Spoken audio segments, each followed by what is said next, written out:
भारत एक प्रगतिशील देश है और प्रगति के लिए बहुत पैसों की ज़रूरत पड़ती है क्योंकि डेवलपमेंट फ्री में नहीं होता है। और जैसे कि हम जानते हैं और आप भी जानते हैं, मैं भी जानता हूँ, बहुत लोग नहीं भी जानते हैं, वो ये कि भारत ने अपने सामने एक बहुत बड़ा लक्ष्य रखा है जिसमें 2047 तक उसको 32 ट्रिलियन डॉलर की इकोनॉमी बननी है। ये आसान है लेकिन उतना आसान भी नहीं है क्योंकि इसमें बहुत कुछ प्रॉब्लम्स हैं जो अभी हमारा देश भारत फेस कर रहा है और इसके बारे में हमारे प्रधानमंत्री जी कुछ बोलेंगे, उसको आपको ध्यान से सुनना पड़ेगा। ये कुछ फैक्ट्स हैं जो आपको जानना चाहिए। मैं आपके सामने कुछ आंकड़ों के साथ अपनी बात कहना चाहता हूं। साथियों, पिछले 5 साल में देश में 1.5 करोड़ से ज्यादा कारों की बिक्री हुई है। 1.5 करोड़ से ज्यादा, और मैं महंगी कारों की बात करता हूं। 3 करोड़ से ज्यादा भारतीय बिजनेस के काम से या घूमने के लिए विदेश गए हैं। आंकड़ा याद रखिए, इतनी गाड़ियां खरीदी हैं और इतने लोग विदेश। लेकिन स्थिति यह है कि 130 करोड़ से ज्यादा के हमारे देश में सिर्फ 1.5 करोड़ लोग ही इनकम टैक्स देते हैं। यहां तो सब देते ही होंगे, मैं आपके लिए नहीं कह रहा हूं। इसमें से भी प्रति वर्ष, ये आंकड़े सुनिए, आपको चौंक जाएंगे, प्रति वर्ष 50 लाख रुपए से ज्यादा आय घोषित करने वालों की संख्या सिर्फ 3 लाख है। आप में से कोई विश्वास नहीं करेगा, अगर मैं वोटिंग करवाऊं तो 100% वोटिंग कहेगा ये सही नहीं है। आपको एक आंकड़ा और देना चाहता हूं। हमारे देश में बहुत प्रोफेशनल्स बहुत क्षेत्रों में काम कर रहे हैं। साइंटिस्ट होंगे, इंजीनियर्स होंगे, डॉक्टर्स होंगे, वकील होंगे, चार्टर्ड अकाउंटेंट होंगे, पूरा बॉलीवुड होगा।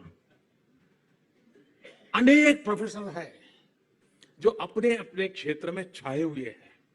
और आजकल तो टियर 2, टियर 3 सिटी में भी ऐसे बड़े बड़े लोग हैं और वे अपने अपने तरीके से देश की सेवा भी कर रहे हैं। उनके योगदान को हम नकारते नहीं हैं, लेकिन ये भी एक सच्चाई है कि देश में, इतना बड़ा देश, सिर्फ 2200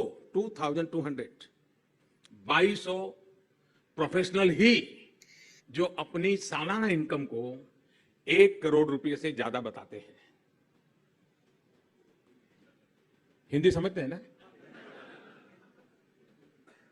अकेले दिल्ली की सुप्रीम कोर्ट में इससे ज्यादा लोग होंगे।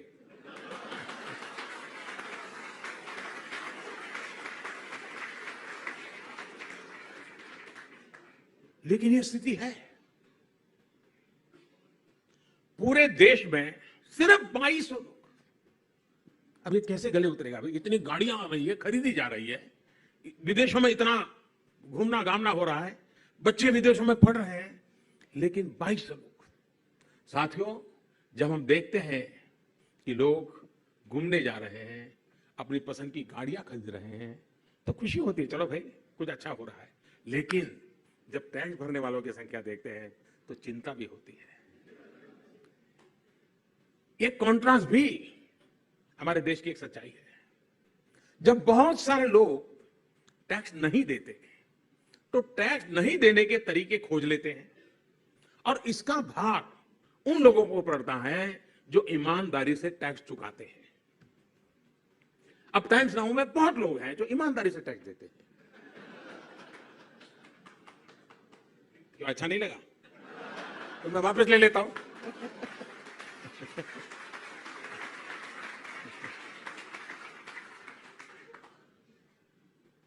लेकिन होता क्या है, आज प्रत्येक भारतीय से मैं इस विषय में जरूर मैं चाहूंगा कि देश आत्ममंथन करे, सोचे, क्या ऐसी स्थिति उन्हें स्वीकार है क्या? आज पर्सनल इनकम टैक्स हो या फिर कॉर्पोरेट इनकम टैक्स, भारत दुनिया के उन देशों में है जहां सबसे कम टैक्स लगता है। क्या फिर जो असमानता मैंने आपको बताई वो खत्म होनी चाहिए कि नहीं होनी चाहिए?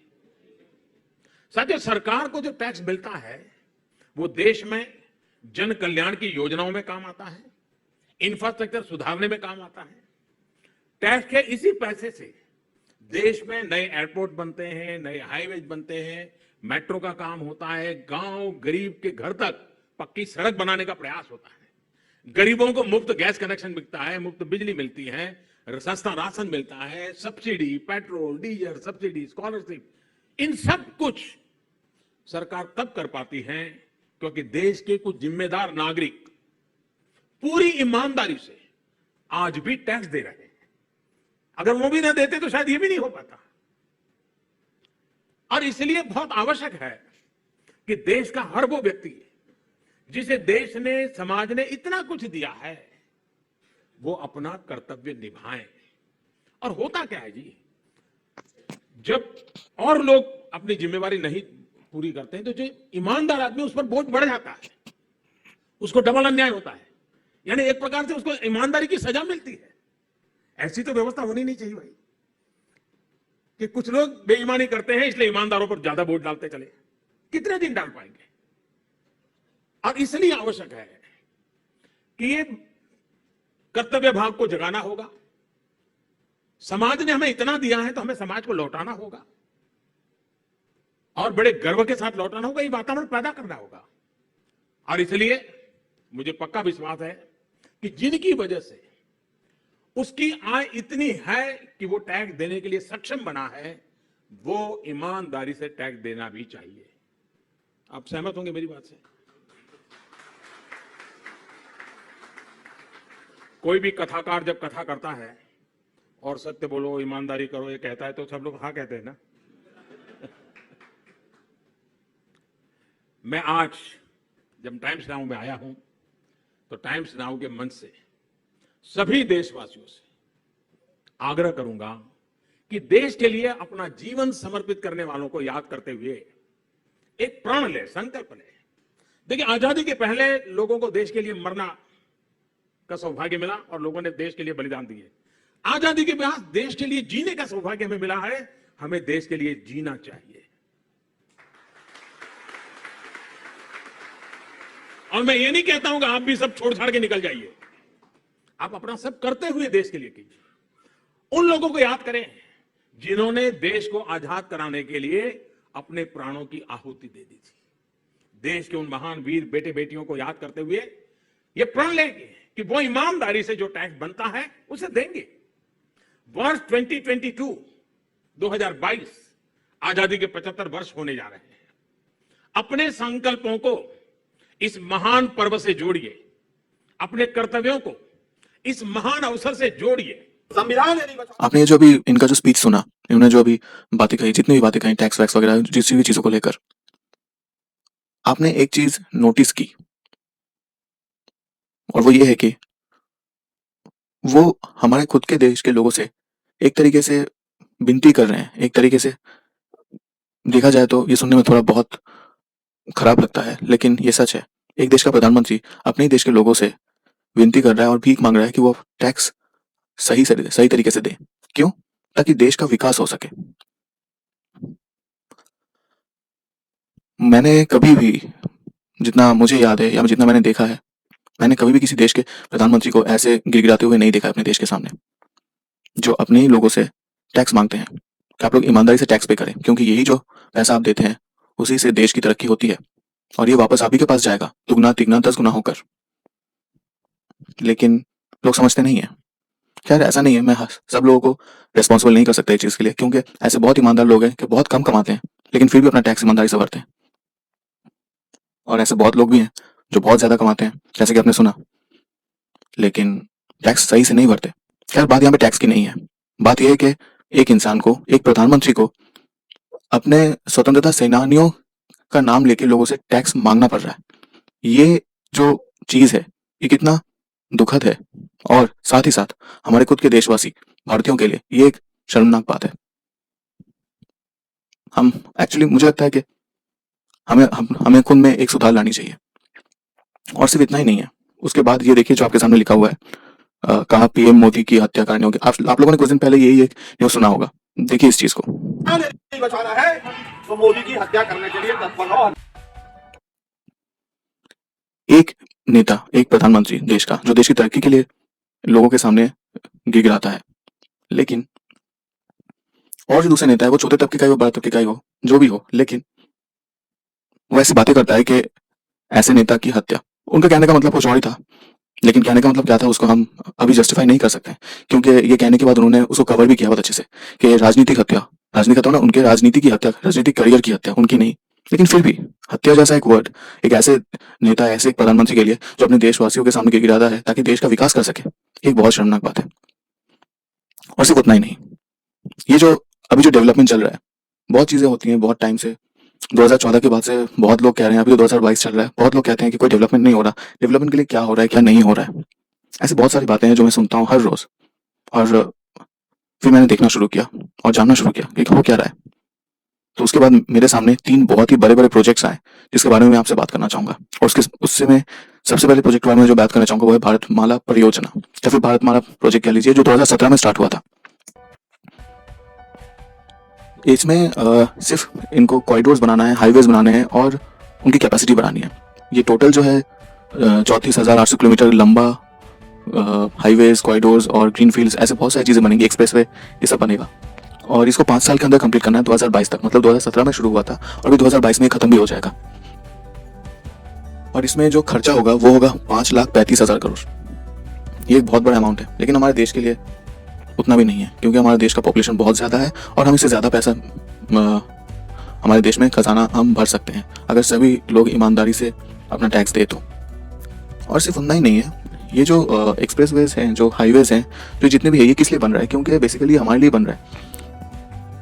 और ये जो प्रोजेक्ट है भारतमाला परियोजना, इसमें क्या हो रहा है कि जितने भी हाईवेज हैं जो पहले से बने हुए हैं उनको और चौड़े किए जाएंगे, उनको और अच्छे से बड़ा, मतलब बहुत ही बढ़िया किया जाएगा, ताकि आप ये लिस्ट देख सकते हैं। इस लिस्ट में आपको समझ आएगा कि क्या क्या और कौन से कॉरिडोर्स बनेंगे। और ये सब कॉरिडोर्स और ये जितने भी एक्सप्रेसेस बन रहे हैं वो सिर्फ हमारे लिए ही बन रहे हैं, ताकि हमारे यातायात में जो है वो एक स्मूथनेस आ जाए, ट्रैफिक ना रुके, और भी बहुत सारी चीज़ें हैं। और जो ये जो भारतमाला परियोजना है, इसमें एक बहुत ही इम्पोर्टेंट पार्ट है, वो है नॉर्थ ईस्ट को जोड़ना। नॉर्थ ईस्ट के जितने भी प्रदेश हैं, फॉर एग्जाम्पल आसाम ले लीजिए, आसाम, फिर त्रिपुरा, नागालैंड, ये जितने भी है, उन सबको इस एक्सप्रेसवे कॉरिडोर से जोड़ना है। और बहुत ही बड़े-बड़े और भी बहुत ही लंबे-लंबे रास्ते बन रहे हैं, ताकि वहाँ तक जो नॉर्थ ईस्ट से हमारा देश कट ऑफ हो गया था बिल्कुल, मतलब सेंट्रल इंडिया से, मतलब हमारे पूरे देश से जो नॉर्थ ईस्ट जैसे साइड-साइड अलग-अलग बैठा हुआ था, ताकि वो ऐसा ना रहे। पूरा देश है, पूरा हमारा भारत है, तो पूरी तरीके से ताकि जुड़ के रहे, बाय रोड और बाय कुछ भी हो। और सिर्फ इतना ही नहीं है, भारतमाला परियोजना में सिर्फ रोड्स ही नहीं बन रहे हैं, उसमें एक और परियोजना है जिसके बारे में हम आगे बात करेंगे, वो दूसरा बहुत बड़ा प्रोजेक्ट है, उसमें जलमार्ग को भी बनाया जा रहा है। दोनों ही राजमार्ग और जलमार्ग दोनों का विकास किया जाएगा। और सिर्फ इतना ही नहीं है, जितने भी हाईवेज वगैरह और जो भी एक्सप्रेसवे, ग्रीन फील्ड जितने भी बनेंगे, उसको बहुत ही ज़्यादा ऑर्गेनाइज बनाया जाएगा और बहुत ही हाई टेक्नोलॉजी के साथ जोड़ा जाएगा, जिससे उन हाईवेज और जो रोड्स पर जो कंट्रोल है और बेहतर तरीके से, ताकि उस पर कंट्रोल किया जा सके, नियंत्रण रखा जा सके, इसीलिए इतने अच्छे एडवांस इक्विपमेंट्स यूज़ किए जाएंगे। और फेज़ 1 का काम शायद अब खत्म होने भी वाला है, या फिर लगभग होने के बहुत ही करीब आ चुका है। और फेज़ 1 का काम खत्म होने के बाद, और टोटल फेज़ 1 का काम जो है वो मिला के अराउंड 34,800 किलोमीटर का बनेगा। पहले 24,800 था, उसके बाद बाद में और 10,000 किलोमीटर और इकट्ठा कर दिया गया, और इस साल तक ये खत्म हो जाएगा, ऐसा सुनने में आ रहा है। और बीच में ये भी सुनने में आ रहा है कि थोड़ा डिले हो रहा है। डिले हो सकता है, क्योंकि ये एक बहुत बड़ा प्रोजेक्ट है, तो डिले होना कोई, मतलब ये कोई ऐसा नहीं है, मतलब कोई नाराज़ होने वाली बात नहीं है। एटलीस्ट बन रहा है, यही बहुत बड़ी बात है, और जल्दी बन रहा है। 5 साल में इतने रोड्स नहीं बनते हैं, नहीं बनाया जा सकता, जिस तरीके से हमारा गवर्नमेंट फंक्शन करता था बहुत टाइम तक। लेकिन बहुत चीज़ें फास्ट ट्रैक पे आई हैं और बहुत चीज़ें अच्छे से चल रही हैं। तो ये एक अच्छा, कह सकते हैं, ये एक अच्छा अपॉर्चुनिटी कह लीजिए हमारे देश के लिए। और ये जो आप लिस्ट देख रहे हैं, इसमें आपको समझ आएगा कि कौन से कहाँ से रोड्स को और बेटर बनाया जा रहा है, कहाँ से ये हाईवेज जा रहा है, और कैसे ये बन रहा है, और कितने किलोमीटर्स में बन रहा है।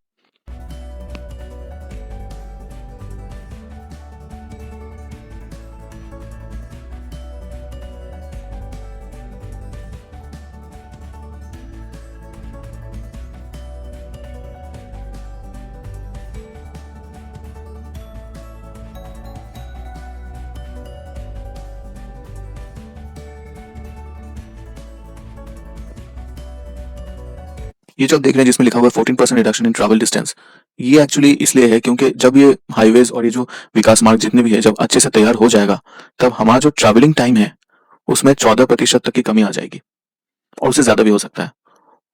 और सिर्फ ये नहीं है, इसमें एक बहुत ही इंटरेस्टिंग चीज़ें हैं जिसको मैं आगे बोलने वाला हूँ। ये जो रोडवेज हैं और इसके जो कनेक्शंस जुड़ने वाले हैं आगे जाके, ये एक बहुत ही प्रोग्रेसिव कदम है जो हमारे सरकार ने उठाया है हमारे देश की तरक्की के लिए।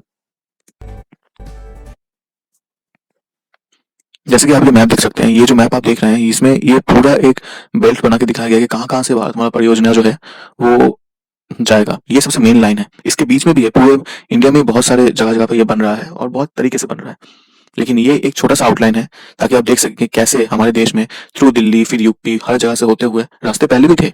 ऐसा नहीं कि रास्ते पहले नहीं थे, रास्ते पहले भी थे, लेकिन बड़े रास्ते नहीं थे। जैसे आप बाहर जाके देखोगे तो वहाँ पे बहुत बड़े बड़े हाईवेज और एक्सप्रेसवेज मिलेंगे। हमारे देश में था लेकिन उतना बड़ा नहीं था जितना बड़ा अब बन रहा है, और नॉर्थ ईस्ट तक बन रहा है।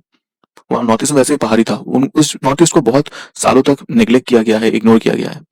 तो ये भी एक बहुत ही अजीब चीज़ है, लेकिन अब नहीं हो रहा है। अब नॉर्थ ईस्ट में डेवलपमेंट बहुत अच्छे से शुरू हो चुका है, और रोड्स और हाईवेज जो है one of the main product of development है। बिना रोड्स और हाईवेज के किसी भी शहर में, किसी भी जिले में, कोई भी डिस्ट्रिक्ट में कहीं भी डेवलपमेंट नहीं हो सकता। मुझे विश्वास है कि राष्ट्र बनाने में, राष्ट्र को समृद्ध बनाने में, राष्ट्र को गतिशील बनाने में इंफ्रास्ट्रक्चर अहम भूमिका अदा करता है। जैसे शरीर की मजबूती का कारण शरीर की नसों का रोल है, वैसे ही राष्ट्र की मजबूती का आधार इस इंफ्रास्ट्रक्चर पर है। जैसे कि मैंने कहा कि बिना रोड्स के देश का डेवलपमेंट नहीं हो सकता। वही बात हमारे भी प्रधानमंत्री जी ने कहा अभी, जो आपने सुना। और इसके बाद हम बात करने वाले हैं एक और प्रोजेक्ट की। रोड नेटवर्क पर है। ये सागरमाला परियोजना जिसको आप देख रहे हैं, आप शायद देख रहे हैं कि एक व्हाइट आउटलाइन है जो इंडिया के जो नीचे से गुजरात से लेकर तमिलनाडु, फिर नीचे केरला वेरला से लेकर बंगाल तक जा रहा है। ये पूरा का पूरा कोस्टल लाइन है, कोस्टल एरिया, समुद्री तटवर्ती जो एरिया होते हैं वो, और नीचे से व्हाइट लाइन जा रहे हैं वो ट्रेड रूट्स है हमारे इंडियन ओशन में, जहां से हमारे जितने भी एक्सपोर्ट का काम होता है या इम्पोर्ट होता है इसी रूट से होता है। और सागरमाला परियोजना जो है वो इसी चीज के ऊपर बेस्ड है।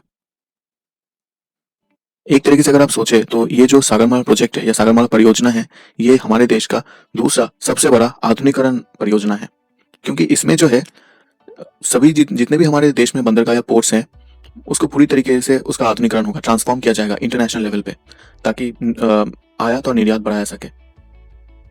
और इससे क्या होगा कि पोर्ट की कैपेसिटी बढ़ेगी, जो भी जितने भी बंदरगाह हैं उसकी कैपेसिटी बढ़ेगी। जैसे कि आप देख सकते हैं, जैसे ऐसे में नीचे दिखाया जा रहा है कि क्या क्या है वो सब होने वाले हैं। और सिर्फ ऐसा ही नहीं है, बेसिकली ये है कि भारत के जो 7,500 किलोमीटर का लंबा कोस्ट लाइन एरिया है और उसकी कैपेसिटी को बढ़ाने के लिए जो जो ज़रूरी काम है वो ये सागरमाला प्रोजेक्ट जो है वो कंप्लीट करता है। फॉर एग्जाम्पल, जितने भी पोर्ट्स है उसको डेवलप किया जाएगा और नए पोर्ट्स बनेंगे, जो पहले से पोर्ट्स बने हुए हैं उसको भी बहुत अच्छे से डेवलप किया जाएगा। जैसे कि आप देख रहे हैं जो कंटेनर स्कैनर और ये जो चीज़ें क्या है जिसमें गेट में समय कम लगे, ये वाला जो बोल रहा है, इसके लिए होता है कि जब आप सामान भेजते हैं, जब सामान एक्सपोर्ट होता है मतलब अंदर से बाहर की तरफ, देश से कहीं और जाना होता है, तब बहुत सारे सिक्योरिटी चेक्स होते हैं जिसमें बहुत टाइम लगता है। लेकिन स्कैनर्स जब अच्छे हो जाते हैं तब एक ही बारी में और बहुत ही कम टाइम में सब सिक्योरिटी चेकिंग वगैरह सब कुछ खत्म हो जाता है। तो इससे क्या होता है, एक्सपोर्ट का जो स्पीड है वो बढ़ता है। अगर पहले 10 घंटे लगते थे तो अब शायद 5 घंटे या 8 घंटे लगेंगे।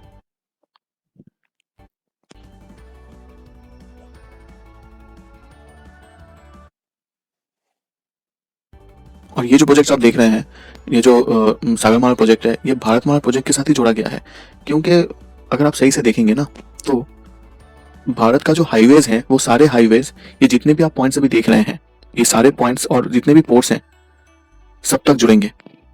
और ये जितने भी पोर्ट्स हैं, बहुत सारे इसमें पुराने पोर्ट्स हैं और कुछ नए भी बन रहे हैं, और इन सब पोर्ट्स को बहुत ही बड़े स्टोरेज कैपेसिटी के साथ बनाया जाएगा, बिल्कुल बहुत ही बड़े लेवल पे। और ड्राई पोर्ट्स भी बनाए जाएंगे और ड्राई डॉकेज भी बनाए जाएंगे, ऐसा नहीं है। और इससे क्या होगा, इससे हमारे देश की एक्सपोर्ट कैपेसिटी बढ़ेगी। और सिर्फ इतना ही नहीं है, कोस्ट लाइन, जितना भी पोर्ट एरिया है, कोस्ट लाइन के साथ साथ एक रेलवे ट्रैक भी बनाया जाएगा।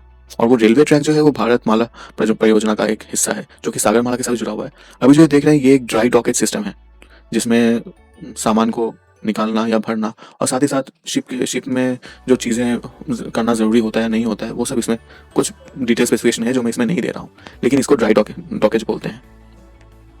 और इससे क्या होगा, हमारे देश में जो है बहुत अच्छे तरीके से रोजगार बढ़ेगा, क्योंकि जब एक्सपोर्ट बढ़ेगा तब हर पोर्ट के आसपास जो है एक इंडस्ट्रियल हब और एक एक्सपोर्ट हब बनेगा। और एक्सपोर्ट हब जब बन जाएगा, एक्सपोर्ट हब बनने से मतलब हजारों या लाखों की तादाद में नौकरियां मिलना शुरू हो जाएंगी।